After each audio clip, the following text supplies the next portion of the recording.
Hello everyone! Kumusta ka na? Halika kaibigan, usap na naman tayo, saglit lang ha.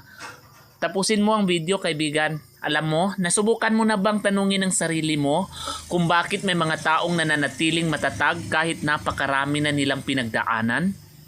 Ang sagot ay simple, ngunit napakalalim dahil mayroon silang pag-ibig sa kanilang puso. Ang buhay ay hindi palaging puno ng saya.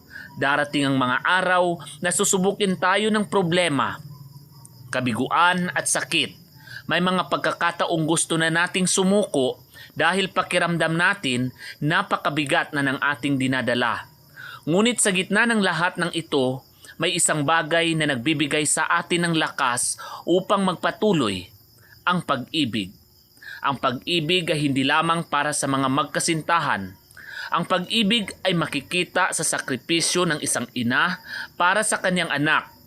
Makikita ito sa isang amang walang sawang nagtatrabaho upang mabigyan ng magandang kinabukasan ng kanyang pamilya.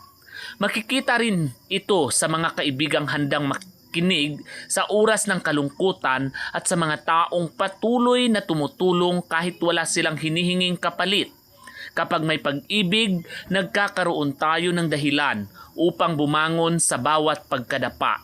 Kapag mahal natin ang ating pamilya, nagsisikap tayong harapin ang bawat hamon. Kapag mahal natin ang ating mga pangarap, patuloy tayong lumalaban kahit maraming hadlang. At kapag mahal natin ang Diyos, natuto tayong magtiwala na may magandang plano siya para sa atin.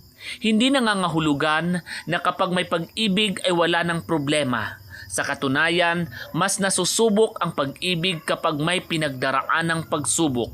Ngunit ang tunay na pag-ibig ay hindi madaling sumuko. Ito ay marunong maghintay, magpatawad, umunawa at manatiling matatag kahit mahirap.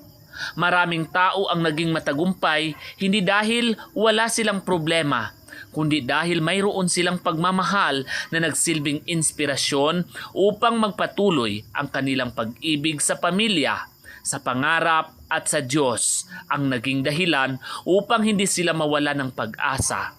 Kung ikaw man ay dumaraan ngayon sa mabigat na pagsubok, tandaan mo ito, hindi ka nag-iisa. May mga taong nagmamahal sa iyo. May mga taong naniniwala sa iyong kakayahan at higit sa lahat, may Diyos na patuloy na gumagabay sa bawat hakbang mo. Huwag mong hayaang talunin ka ng problema. Sa halip, gamitin mo ang pag-ibig bilang iyong lakas sapagkat ang taong marunong magmahal ay marunong ding lumaban at ang puso